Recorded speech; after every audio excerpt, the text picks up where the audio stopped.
지금까지 이런 최악의 올림픽은 없었다. 많은 선수들이 선수촌을 이탈하고 있는 사상 초유의 사태.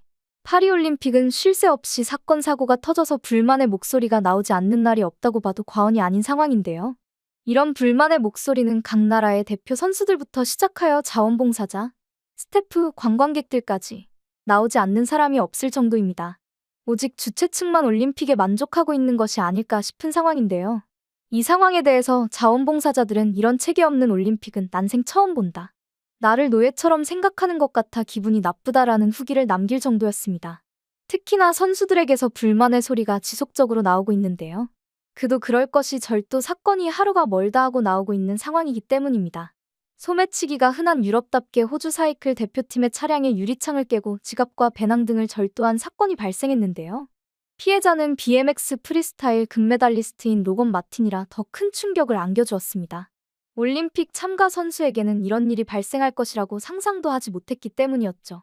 이 사건은 파리로 향하던 중 벨기에 브뤼셀에 들렀다가 밤사이에 벌어졌는데요. 프랑스는 자신들의 나라에서 일어난 일이 아니기에 안도의 한숨을 쉬었던 것으로 보입니다. 하지만 프랑스 내에서는 절대 절도가 일어나서는 안 되는 곳에서 사건이 발생했는데요. 그것은 바로 훈련장이었습니다. 프랑스 매체에 따르면 아르헨티나 축구대표팀은 약 1,500만 원 상당의 반지와 6천만 원 상당의 시계 등을 도난당한 것으로 밝혔는데요. 연습에만 집중해도 모자라는 상황에서 이런 사건까지 터지니 집중력에 큰 무리가 갔던 것으로 보입니다. 해당 사건을 내부적으로 알렸던 마스체라노 감독은 경기가 끝난 후 해당 사건을 공식적으로 밝혔는데요. 이와 동시에 우리에게는 사사건건 신분 확인과 인증을 요구하면서 이런 일이 일어났다라며 정작 중요할 때는 신분 확인을 진행하지 않아 범인을 잡지 못한 주최 측의 불만을 숨기지 않았습니다. 이런 일이 한 번만 일어나도 큰 문제로 대두될 터인데 최근에는 선수촌에까지 절도 사건이 발생했는데요. 일본 럭비 대표팀 선수가 외출한 사이 결혼 반지와 목걸이, 현금을 도난당했으며 호주 하키 대표팀 코치도 선수촌 객실에서 신용카드를 도난당해 900유로 상당이 결제된 것으로 확인되었습니다. 현재 선수촌 내에서 밝혀진 절도 사건만 하더라도 최소 5건이 넘는 상황인데요. 하지만 현재 IOC 측은 어떠한 행동도 보이고 있지 않은 상황입니다. JOC의 경우 선수들과 직원들에게 귀중품 관리를 개인이 하라는 식으로 당부했을 뿐이라고 하는데요. 이런 상황이 점차 많아지고 있어 파리올림픽이 아닌 절도올림픽이라는 비아냥이 늘어나고 있는 상황입니다. 하지만 가장 중요한 것은 선수촌의 보안이 뚫렸다는 것인데요. 그렇기에 선수들의 안전이 걱정되는 상황입니다. 그도 그럴 것이 파리올림픽 기간 동안 테러를 암시하는 영상이 퍼지며 많은 사람들을 불안에 빠지게 했는데요. 프랑스 정부에서는 테러를 하려는 하마스의 영상이 아닌 AI 기술이 활용된 가짜 영상이라고 밝혔습니다. 하지만 하마스가 자신을 노출시키지 않기 위해 AI 기술을 접목시킨 것일 수도 있다는 이야기가 나오고 있는 상황입니다.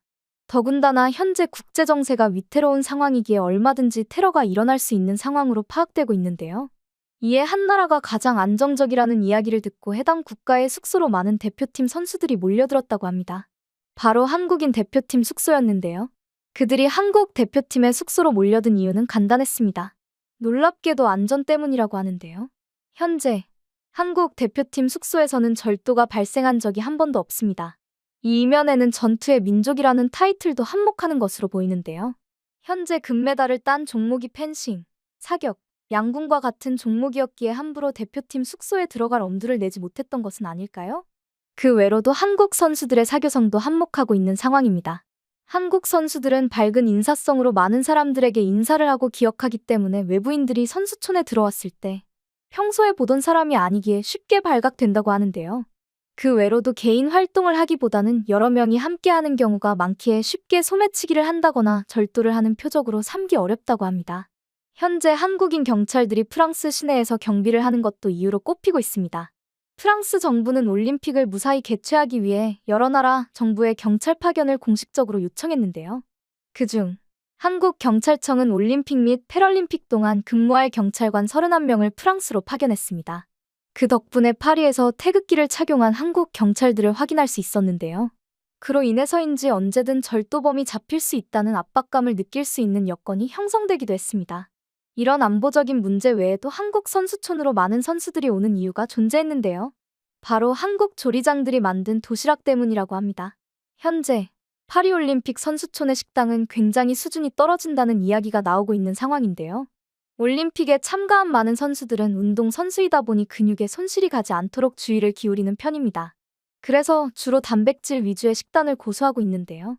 정작 파리올림픽에서는 이런 운동 선수들 상황은 고려하지 않고 저탄소라는 타이틀에 집착하여 단백질 음식은 대부분 배제했다고 합니다. 그렇다고 식당에 있는 음식들이 싱싱하다고 판단하기에도 어렵다고 보고 있는데요.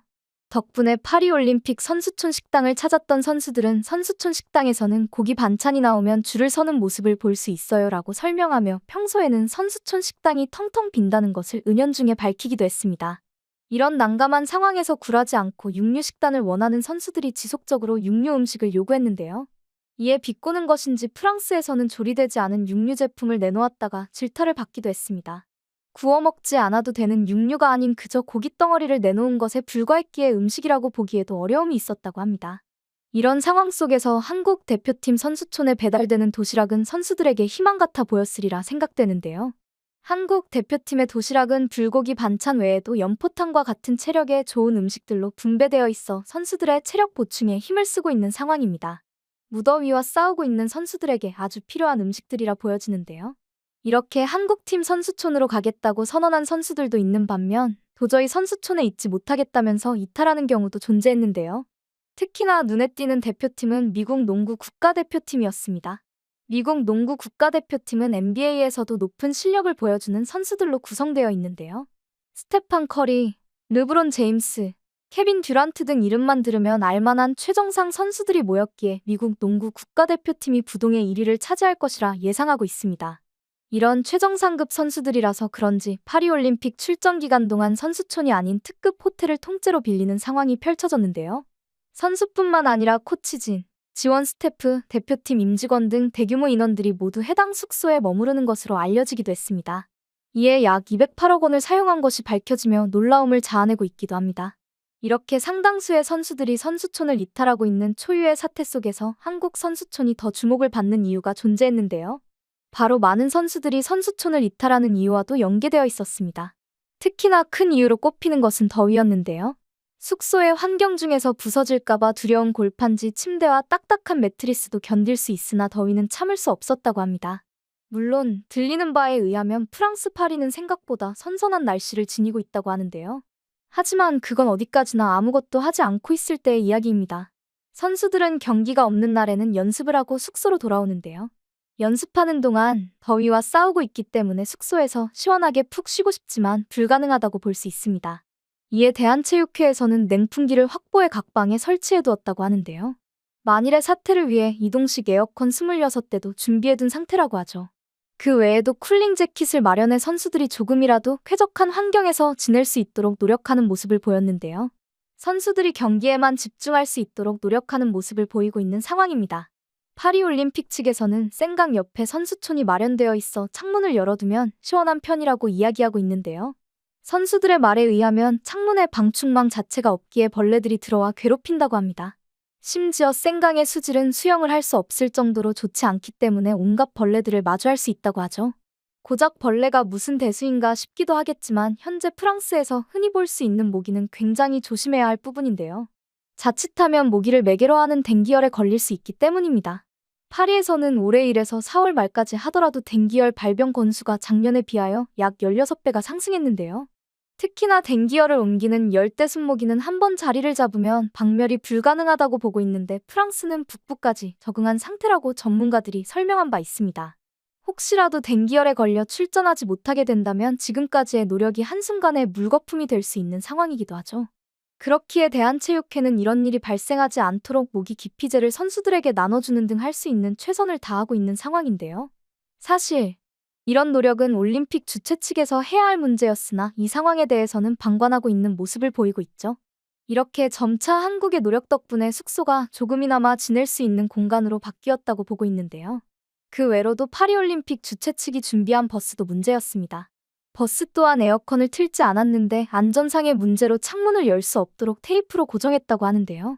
운전기사가 길도 제대로 알지 못해서 몇 바퀴나 돌고 난 후에 목적지에 도착한 경우도 있었다고 하죠. 결국 한국 대표팀들의 컨디션을 위하여 셔틀버스가 아닌 버스를 대절하여 따로 움직이기로 결정을 내린 상황이라고 합니다. 정작 안전을 체크해야 할 선수촌에서는 외부인이 들어올 수 있는 상황이며 편히 쉴 수 없는 현재인데요. 심지어는 숙소로 돌아가는 셔틀 버스마저도 평안하지 않으니 겉모습만 번지르르한 세계인의 축제가 되어가고 있는 것이 아닌가 싶습니다. 무엇 하나 제대로 굴러가지 않은 올림픽의 모습에 치안부터 음식, 심지어 숙소마저 완벽하다고 칭찬받았던 올림픽이 다시 주목을 받고 있는 상황인데요. 바로 평창 올림픽이었습니다. 당시에는 겨울이라 지금 올림픽 상황과 다르긴 했으나 춥다며 선수촌을 이탈한 선수들은 없었다는 이야기가 올라오고 있는데요. 심지어 식당에서 여러 음식을 선택해 먹을 수 있었기에 전혀 호불호가 없었다는 이야기부터 늦은 밤에 돌아다닐 정도로 치안이 좋았다며 갑자기 한국이 대두되기도 했습니다. 이렇게 한국까지 소환되는 현재, 파리올림픽 주최 측은 저탄소에 집중하기보다는 선수들의 평안하고 공정한 경기를 치를 수 있도록 신경을 써줘야 하는 것이 아닐까요?